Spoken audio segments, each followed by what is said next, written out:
ke-7 yang beranggotakan saya, Ziva Kurinasihah. Saya Anggun Rini Azahro. Saya Wahyuni Remitan Setiawati. Saya Sendriva Yevgeny Mas. Saya Tiara Anissa Maharani. Saya Sukma Aju Nur Mukaruma. Saya Thomas Aquino. Saya Tiara Fitnatasari Ayu Ningrum. Saya Nazwa Nur Afifah. Saya Zuhaina Anis.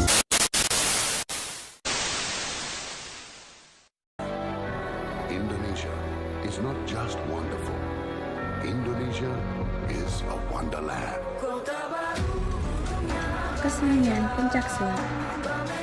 Di Jawa Barat, pencaksilat sejak zaman pemerintahan Raja-Raja Sunda dahulu kala sudah sangat populer sebagai olahraga dan kesenian bela diri pencaksilat.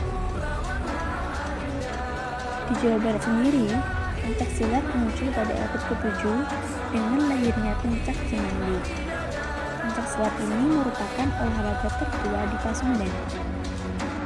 Pencaksilat adalah salah satu olahraga dan kesenian bela diri milik bangsa Indonesia. Dahulu kala, masyarakat Indonesia harus bisa memiliki keahlian bela diri agar terhindar dari ancaman, mempertahankan hidup, dan melindungi kelompoknya. Seni bela diri ini secara luas dikenal di Indonesia, Malaysia, Brunei, Singapura, Filipina, dan Thailand. Unsur-unsur untuk membela diri dengan seni bela diri yaitu dengan menggunakan pukulan dan tendangan.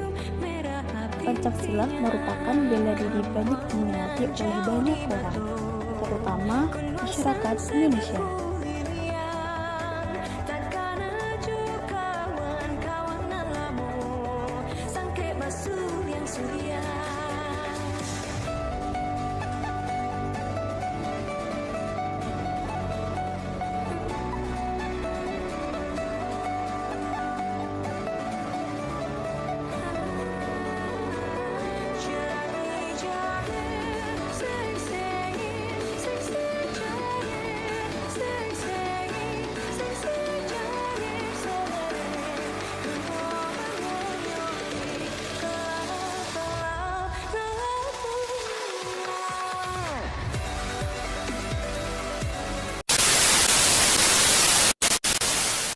Makanan khas Jawa Barat. Yang pertama ada karedok.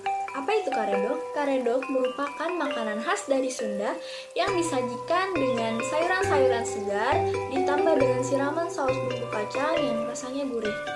Yang kedua ada nasi timbel nih. Apa itu nasi timbel? Nah, dahulunya nasi timbel ini merupakan makanan favorit para petani Sunda. Makanan ini terbuat dari nasi pulen yang dibungkus dengan daun pisang.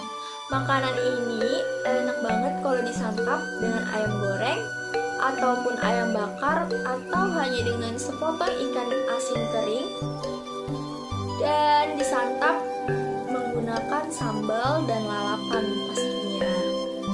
Ketiga ada batagor. Nah, tentunya kalian tidak asing lagi dong dengan kuliner yang satu ini.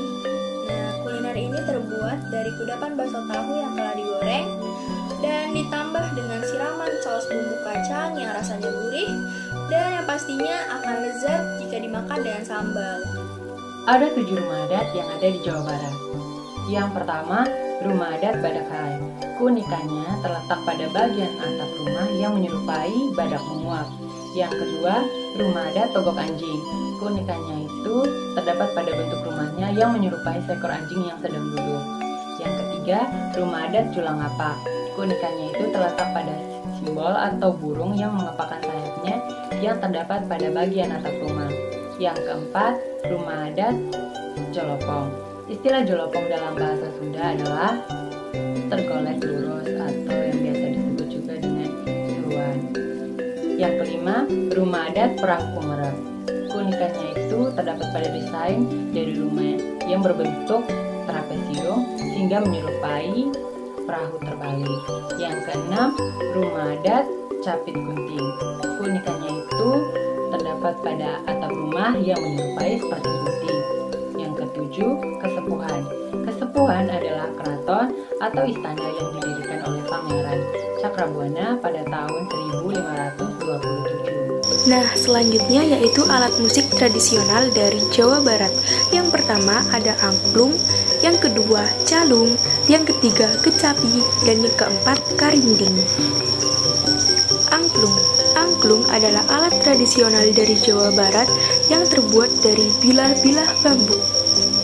Kapan sih angklung itu dimainkan?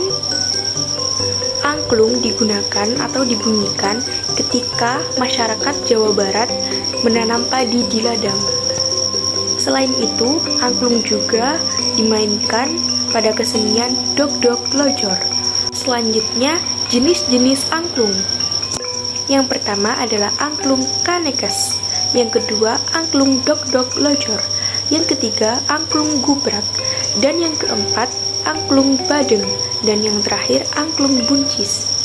Nah, selanjutnya yaitu siapa sih penemu angklung pertama kali? Yang menciptakan dan menemukan angklung pertama kali yaitu Daeng Sutikna. Nah, alat musik tradisional yang kedua yaitu alat musik calung. Alat musik calung ini sama seperti angklung, yaitu terbuat dari bambu. Apa sih fungsi dari alat musik calung itu? Alat musik calung pada awal mulanya dipentaskan untuk mengiringi upacara-upacara adat yang ada di Sunda. Namun, dengan berkembangnya zaman, alat musik calung sekarang digunakan untuk menghibur masyarakat dengan harmoninya yang sangat indah. Nah, selanjutnya yaitu adalah alat musik kecapi. Alat musik kecapi yaitu alat musik dari Sunda yang cara memainkannya adalah dengan cara dipetik. Dipetik di bagian senar atau dawai sehingga akan menghasilkan bunyi yang sangat khas. Alat musik kecapi itu digunakan sebagai apa sih? Di Sunda, kecapi dijadikan alat musik utama dalam tembang Sunda atau mamaos, cianjuran, dan kecapi suling. Dalam perkembangannya, kecapi tidak hanya mengiringi musik tradisional Sunda, tetapi juga untuk mengiringi lagu-lagu non-Sunda seperti pop, dangdut, dan sebagainya. Ada berapa sih bentuk kecapi itu? Dalam segi bentuknya, kecapi dibagi menjadi dua macam, yaitu yang pertama berbentuk kotak persegi panjang atau disebut dengan kecapi siter, dan yang kedua berbentuk mirip perahu atau disebut dengan jentreng, kecapi perahu, atau kecapi rincik. Nah, selanjutnya adalah alat musik tradisional karinding. Karinding adalah alat musik khas Jawa Barat yang terbuat dari pelepah daun kawung atau bilahan bambu kecil. Dan selanjutnya adalah ukuran karinding. Pada umumnya, ukuran karinding memiliki panjang 10 cm dan lebar 2 cm. Namun, kembali lagi tergantung dengan fungsi pemakaiannya. Cara memainkan karinding yaitu dengan cara disentil oleh ujung telunjuk sambil ditempelkan di bibir. Fungsi dari alat musik karinding. Alat musik karinding dipercaya dapat mengusir hama dan binatang perusak tanaman. Nah, itu tadi adalah beberapa alat musik tradisional dari Jawa Barat. Selanjutnya adalah pakaian adat Jawa Barat. Ada baju beludru, pakaian bedahan, baju pangsi, dan baju pengantin Jawa Barat. Yang pertama yaitu baju beludru. Baju beludru ini memiliki simbol keagungan sehingga terlihat sangat mewah ketika digunakan. Nah, ada tambahan benang emas yang semakin menambah kesan mewahnya. Untuk laki-laki, biasanya menggunakan pakaian beludru yang dipadukan dengan celana panjang, juga kain batik atau kain dodot yang digunakan di atas lutut atau sampai pergelangan kaki. Dan untuk perempuan, biasanya dipadukan dengan rok batik yang senada, juga dengan aksesoris tambahan untuk menambah kesan mewah, serta rambutnya disanggul. Yang kedua adalah pakaian bedahan. Dulunya, pakaian bedahan ini hanya berwarna putih saja, namun sekarang sudah sangat bervariasi. Untuk laki-laki, pakaian bedahan digunakan dengan kain kebat yang dipakai seperti sarung, dan ada penambahan aksesoris kepala yang dinamakan bengker. Pada zaman dahulu, penambahan aksesoris arloji dengan rantai emas yang digantung di saku menunjukkan bahwa lelaki itu merupakan kalangan menengah. Nah, untuk perempuan biasanya mengenakan kebaya dengan warna yang bervariasi dan bawahannya menggunakan kain kebat yang dipakai seperti rok panjang. Juga rambutnya disanggul dan ada penambahan selendang yang senada dengan warna kebayanya. Yang ketiga adalah baju pangsi.